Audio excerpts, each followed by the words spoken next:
In this video, we're going to look into writing basic loop programs. So this is a Module 3 learning exercise. And so my first step is to create a Python file. I'm going to put it in my Sandbox project. I right-click on Sandbox. I'm going to go to New Python File. And I'm going to call it Loops1. So now I've got a basic program, and it's always good to start off your programs with a comment.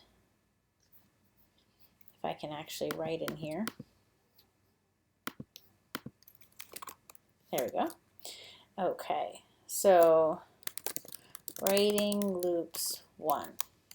And it is a good habit to put your author name in there as well.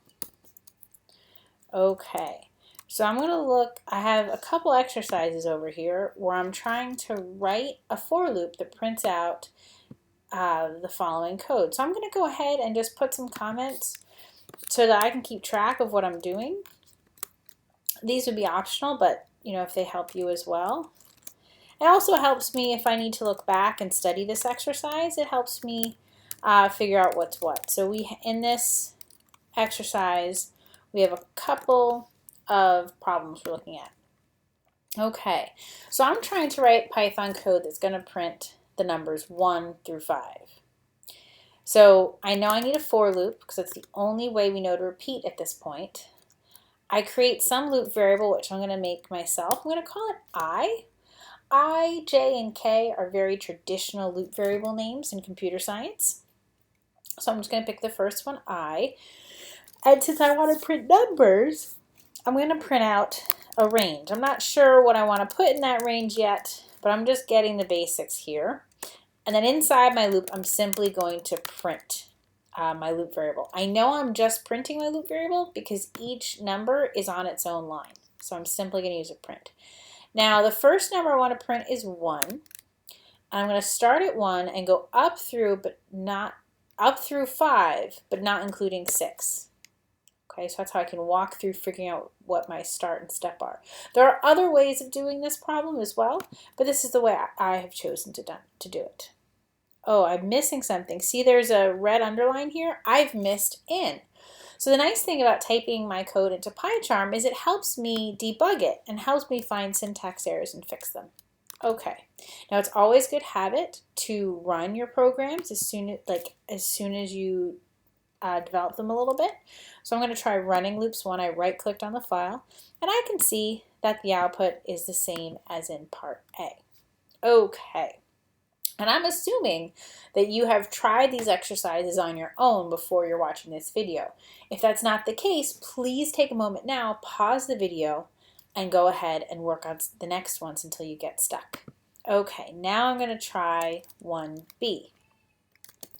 I'm going to follow the same format I did before for I in range, and they're all on different lines. So I'm simply going to print I. The difference, though, is that the range is going to happen differently. I want to start at 2. I want to go up through and including 11, but not 12. And I'm going up by how much each time? Let's see. The difference between 2 and 5 is 3. The difference between 8 and 5 is 3, and 8 and 11 is 3. So I'm going up by 3 each time. Okay. Let me give this a shot. Aha! I can see 2, 5, 8, 11. It is correct. Now remember the importance of trying these and really working through them on your own and not just watching the video. By trying them on your own, you're learning how to solve problems you haven't seen before. But if you can only get these problems by watching the videos that I share, then eventually there'll come a problem that you're not going to be able to solve on your own. So you want to use these as a learning resource until you understand the process yourself. But always work on finding the process of how to solve the problems. Don't focus on the problems themselves, but on how to solve another problem that looked just like this, right? So now take a moment, if you haven't already, and work on number C and see if you can use these two as examples to answer that one.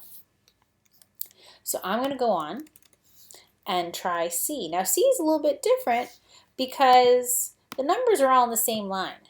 Do you remember how our for loop will change for that? If you said we have to add n to print, you are correct. And to be honest, I'm also going to go back and just add a blank print line to separate these so it's more clear between the different examples. Okay, so because these are all on the same line, I have to add an end. And what's separating each number is a space. So that's how I know what goes in here for the for end. But what's the range? We're starting at -10. We're going up through 0. We're not including 1.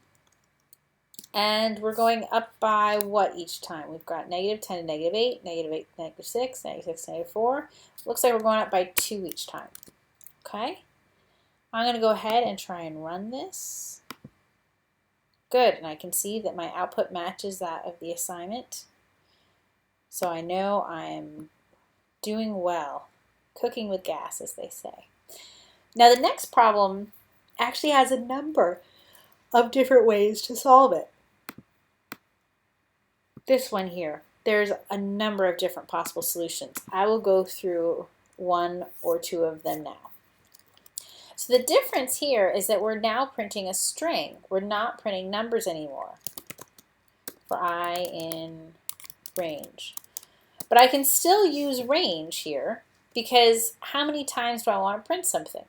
1, 2, 3, 4. I want to print it 4 times. And what am I printing? 4 stars. 1, 2, 3, 4. Now that's one way of doing this problem. Let's run it and see. I'm going to run a different way this time. I can see that up here it says loops 1, which is the name of the program I want to run. So that means I can press this green button, this green play button here, and I can see it.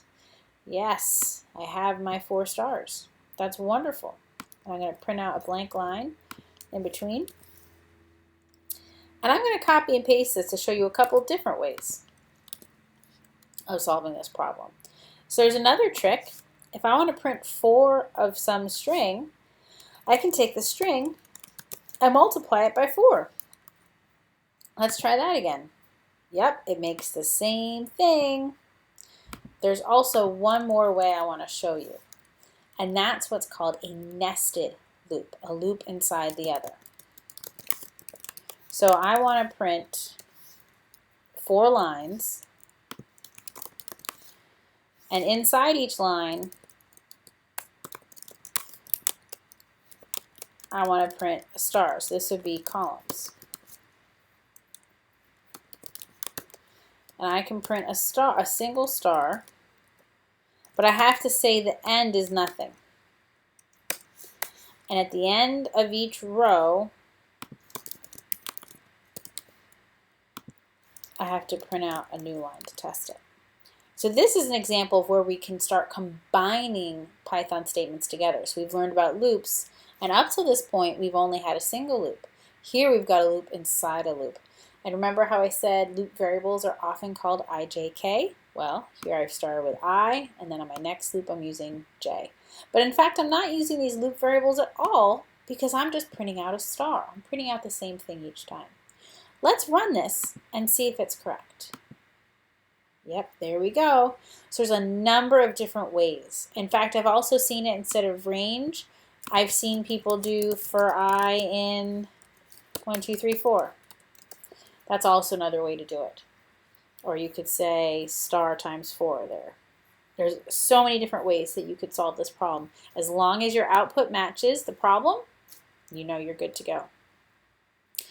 Okay, now finally, definitely make sure you take a stab at these word problems before I go over them. So if you haven't yet, pause the video and please look over them, because word problems are some of the most challenging problems that you'll face in this class.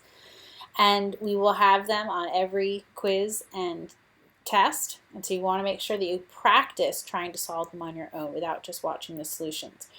If you get stuck, no worries, you can watch the video here, but really try to push yourself further with each problem you look at to give yourself that practice that you need and the confidence so that you can take on challenges that you haven't seen before. Now I need to write a for loop that prints the letters in CSCI 150 on separate lines. Well, I know that to print things on separate lines like I did here, I simply use a print statement inside a for loop. So let's try that. So I'm going to call it C this time. For C in CSCI 150, print C. Let's see if that works. Yep, they're all on separate lines. I'm going to print, and I can't keep it indented or else I'll have CSCI 150 on every other line. By removing the indentation, now that new line will only print once. And if you want, definitely play with it and experiment. Computer science is all about playing, making hypotheses and testing them. Okay, so we've got number 2 done, and finally, using the range function, using the range function, print the numbers from 1 to 10 inclusive. If it's inclusive, then I have to go up by 1. The default step is 1, so I don't need it here, but it wouldn't be incorrect to put that comma 1 there, but it's not needed. I'll say for I in range, like we did before, each number should be on a separate line.